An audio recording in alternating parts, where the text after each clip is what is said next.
So, so happy to have you here. Oh, Hi, thank you. welcome. Sorry, go ahead. I was just saying hi. um, so, um, would you like to introduce yourself? I am Julia Saito Young, a almost bachelor graduate. So There's something going on. Oh, there it goes. It was getting really loud for a second. Yeah. I don't know what that is, but we'll figure it out. oh, So, how do you relate to the LGBT community? Where do you fit in? I think I definitely started out as simply an ally, and then the more time I spent in the community, the more I realized like, oh, there's some feelings here. I think I've buried down through a majority of my life, and realizing the more time I spent around acceptance and those who were openly queer, the more I realized, oh, there's some gayness in here, or there's some kind of queer character traits that obvious previously I didn't know how to express or didn't know how to realize were there. So now it's kind of blossoming into loving every aspect of myself and Awesome. others. That's really awesome. So let's get to the big question. What are your thoughts on the fact that there's no LGBT center in Bergen County? I think, as progressive as I see Bergen County, realizing that there's not one there already was a big surprise. Like, having gone to Bergen Community College and having the gay club, I thought that they were in pairing with a community center. So when you brought it up to me, I was like, oh, there's not. Like, I had to Google it real quick. So I think it makes a lot of sense. There's so many other kind of centers for people to come together, and especially since I don't think the queer community is out of the crosshairs yet of being widely accepted and being not having problems that they need help with, that a community center is key. Like, there needs to be somewhere for gay youths to go to if they can't go to their teachers and not feel comfortable talking with them, or to their families, and even older people coming together and having and realizing you're not the only one. I mean, like looking up like a community page and being like, oh, there's a bisexual night, there's a pansexual meeting, there's an asexual meeting, and realizing, oh, I'm not the only one who feels that way. I think like right now, like Reddit is a big thing of, there was a forum where it was like moments you realized you were gay, and there was that big thing of Googling something for the first time of like, why don't I think sex is interesting? And realizing, oh, I'm ace. There's other people, there's thousands and millions of people who feel the exact same way as I do. Mhm. And having a community center is somewhere where you can meet or get assets or resources. And it's, with all the problems facing a lot of people in the world, you need to have somewhere to have resources and people to talk to. Absolutely, absolutely. Um, so let me ask you another question. This is something that I love to talk to you about because no one really gets this. How do you see people that are disabled and LGBT community? I think we're definitely seen as disabled first. I think, for at least someone like myself who's visibly seen as different upon first meeting, I can't ignore the scars and stuff. It's, you're almost, you're ranked of disabled first and then queer, even if your queerness is even recognized. I've sent you so many videos at 2 a.m. of people who are either neurodivergent or disabled and are trying to become a part of the queer community, where it's still, I think it's a group that's growing. I think now we're like, now that being gay has been, I guess, normalized, now it's, not something you have to hide. You don't have to have a beard anymore, so to speak, to continue a normal life. That now someone who already felt insecure about their disability can also come out and say, like, yes, I'm actually like a burn survivor, pansexual, asexual, agender, all these freaking words. And disabled doesn't have to be the first part of that. And it's, I think having somewhere to meet is just being seen and having commonality. Like I would love to meet other burn survivors who are also queer or any kind of disabled branding, basically, and seeing how our community can support each other. There's so many different sects of queerness, even in the LGBTQ name itself. We're naming each individual group, but we all share that otherness, that there's something a little bit different in how we see the world, and now how can we come together to love ourselves and love each other. And I think from the disability aspect of it, it's you've already been put down for being viewed as disabled, which I'm sure like in a decade that word's going to be frowned upon. You're just, you're handy capable. Like, no, I'm a cripple. Like it is what it is. But it's definitely it's almost like the language of your less than. And I think for a long time the queer community was viewed as less than. Mhm. Yeah, and that's I thank you so much for being just talking out loud with this. Um, because it's so important to be able to identify yourself instead of having people decide for you who and what you are. I mean, it's and I it's like there's so many fascinating facets of just about everything in the LGBT community or any community, but it's how people identify. Do I identify as my ethnicity first, or do I identify by my From New Jersey, where no one wants to be. yeah, am I a Jerseyan first, or am I a Red Sox fan? Like whatever you Yeah, identify, you should be able my to do sexuality is a Red Sox fan. that. I will only date people who work for the Red Sox or are on the Red Sox team. Those are the only people I find sexually attractive. Exactly. Now I'm visualizing that, but Very specific. No, I think there is a lot of confusion in the terminology. Like I've told you before of like the Facebook groups I follow of like the Ministry of Bisexuality. I was like, oh, awesome, a group of queer people coming together. But yet all they post is pansexual hate, and I'm like, wait, no, like I'm like you. What the heck? So I think somewhere to meet and to break apart those like the desire to come together, but also to say, even though we're both other, you're not like me. Like that was not the point here. That Mhm. was the complete opposite point of the flag. Yeah, and So it's like it's just like everything in life. Nothing is so cut and dry or so simple. yeah, Everything it's is really complex. So like I is it describing like asexuality to my friends. I'm like, oh, but you've had sex and you do that. I'm like, it's a spectrum. It's figuring out that okay, if I say this word, you'll at least get a little bit closer mentally to what I feel inside. It's instead of saying a paragraph, you can say a sentence. mhm. So I just love talking to you. I know What? we have to get coffee soon. Yes, yes, yes. Um, so let me ask you, this is your platform, and this is for you, as much as for the community. What, do you have any questions? Do you have anything you want to add to this? uh, when is it going to open? Yeah, that's that's what Tomorrow, people. right, we're all going to come to your backyard.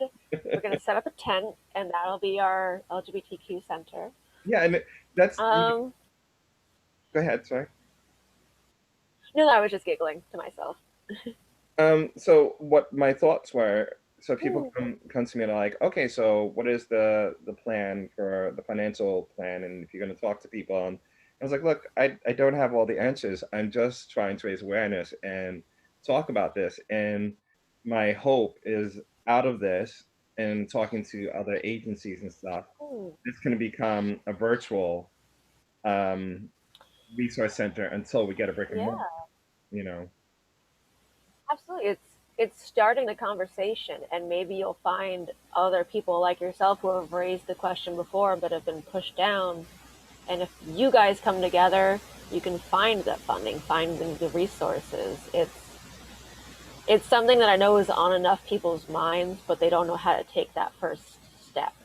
Exactly. It's it's a complicated world to get anything started, but it just takes at least one step in the right direction before things snowball. Like, I never thought that working for the victim interception program and thinking that the guy with the nail polish maybe is straight and he's pretty cute, you, that it would lead to our entire friendship and work relationship. But being like, yeah, he's here about like some other stuff, but he might be into me. Like, yeah. He's wearing nail polish and is like Yeah. dressed really nicely, but I have a chance. But out of that blossomed like a beautiful friendship and work relationship of like I miss like doing the what is it called, the multi faith center, Unitarian. I Yes. miss coming to those meetings and hanging out with you, even though it felt like such a gym symposium. You gotta put the chairs away when you're done, but it was nice just to be around others and to be able to talk about things and not have to guard your lips. Like every time I get drunk at a bar, I keep talking about gay rights, and all these super cisgendered men are like, "What are you talking about?" I'm like, "Love is love, man." And they're like, "Eh." So I need somewhere to do that without like the possibility of getting pushed around eventually. Well, that's the big plan, is that to open up a center, and then we well, hopefully we can both work there. And we can just, I'm you know, I don't know about like even starting it, but like maybe we can work there in some capacity or something. Yeah, no, it's was it I contacted up the because I'm in the grant writing course right now, the burn camp I was at 10, 13 years ago, asking them for ideas about grants, and they're like, "Oh, like if this works out, like you could be like unpaid intern for us in like a couple years." And I'm like, "Oh, like that's I want to give back to that community, but also, disabled and the gay part." So it's doing something, especially working with you in those early days of being in the field and doing something. Yeah, Even if you just talk to one person that day, you don't know where that person was at before you met them. exactly.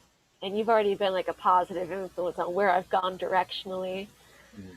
Coming to visit you at the UN was like the first time I've ever walked in New York City all by myself. Yeah. And I was definitely sure like I was going to get lost, and I was terrified, but I'm like, I get the crud about this person. Like, I'm going to figure it out, get out of my comfort zone and do it.